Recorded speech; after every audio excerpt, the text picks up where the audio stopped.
中午起床赶镇上大集，丰盛200元午餐吃过瘾，碳水爆表简单垫吧。Hello， 上午好呀，先来吃个蛋挞。最近K爷爷在抽什么？就20块钱，我竟然买了6只蛋挞。你们那边也有这个活动吗？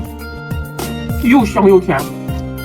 好久不吃猛的，这么一来感觉还不错呀，嫩嫩滑滑的，香香甜甜的。咱也没去过澳门，也不知道真正的葡挞到底是个什么味儿。等以后有机会一定要去尝尝。这个原味鸡还有这个汉堡里面搭配的是土豆泥，我还第一次吃有土豆泥的汉堡。我还点的华莱士的可乐，因为我感觉今天华莱士的可乐气儿特别足，重点是它是大杯的。2个汉堡加这么一块鸡的话，好像是29.9块，反正这一餐我用了券，一共是花了50多块钱吧，不错，还是蛮实惠的。重点是又可以填饱肚子，又解了我想吃汉堡的馋瘾。它这2个汉堡里面都夹的那种咸的土豆泥，炒米线肉夹馍。我们这边很少有卖这种粗的这样炒米线，一般都是像沙县小吃那样的炒米粉。这家炒米线10年前我吃过他家的，但是下架了10年，今年冬天又上线啦。这个肉夹馍我每次都备注多给我放点肥肉，因为它真的是香而不腻，它那个肥肉啊，它就完全融化在饼皮里面了，你都吃不出来它觉得哎呀很腻味的那种感觉。一会儿要穿上羽绒服，背上我刚入手的小包包去镇上赶大集喽。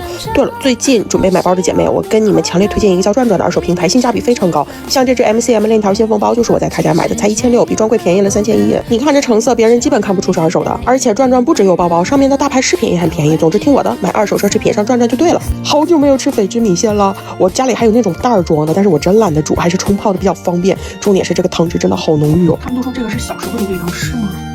但是我小时候好像没吃过这个。有点类似于麻辣香锅那种味儿，但不是说是那种辣的出奇的那样，可以接受。秘制手扒鸡。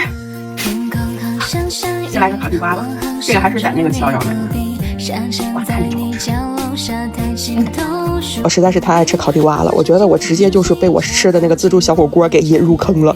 以前我可没这么爱吃烤地瓜，哇塞，这个汁水直接在流哦！咬一口，这个鸡腿肉是特别的嫩。虽然它小小的一只只要30块钱，但是它的性价比还是蛮高的。我就喜欢这种便宜又好吃又实惠的东西。拜托，它这个鸡腿你直接这么一抿，它就脱骨了，好不好？哇，还冒着热气，放嘴的时候来上这么一口，在你嘴里又炒了一遍菜一样，真的是太美味了。吃饱了，马不停蹄出来赶大集喽。其实这个来回得40公里吧，因为有的道路是那种弯弯曲曲的，加上停车啥的。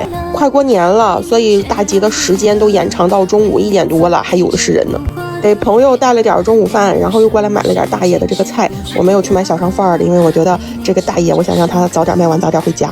来他店里他还在忙呢，给他买了油条、鸡骨叉、肠、凉皮儿啥的当中午饭。